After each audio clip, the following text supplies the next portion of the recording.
ជួនកាលអតីតគូស្នេហ៍របស់យើងដែលយើងបែកបាក់ហ្នឹងគាត់នៅក្នុងបណ្ដាញសង្គមនឹងដែរ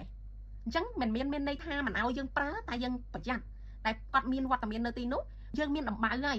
ចាស់គាត់និយាយថាដំបៅមិនឈឺយកឈើរុកអញ្ចឹងយើងមានដំបៅហើយយើងមានរបួសហើយនៅពេលដែលយើងខំប្រឹង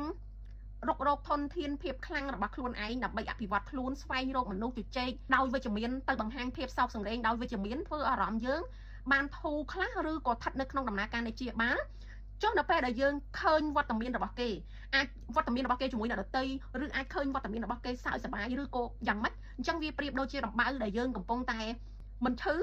ឬក៏ឈឺហើយយកឈើទៅរកថែមអញ្ចឹងវាមិនចំណេញដែលយើងត្រូវតែដឹងរឿងអំពីគេទេនៅបន្តលេងជាមួយបណ្ដាញសង្គមជាមួយមិត្តភ័ក្តិណាដែលធ្វើយើងរីករាយធ្វើយើងមានក្តីសុខប៉ុន្តែយើងអាចធ្វើមិនដើម្បីកុំឲ្យឃើញទៀតអញ្ចឹងមានន័យថានៅក្នុងន័យនេះអ្នកគ្រូគ្រាន់តែប្រាប់ថាប្រយ័ត្នក្នុងការលេងបណ្ដាញសង្គមប៉ុន្តែបើសិនជាយើងមានសុវត្ថិភាពឬក៏យើងគិតថាមិនអីទេអ្នកគ្រូខ្ញុំខ្លាំងគ្រប់គ្រាន់ខ្ញុំរឹងមាំគ្រប់គ្រាន់ក្នុងការដែលអាចប្រឈមមុខក្នុងការដែលឃើញគេនៅក្នុងបណ្ដាញសង្គមអូខេអត់អី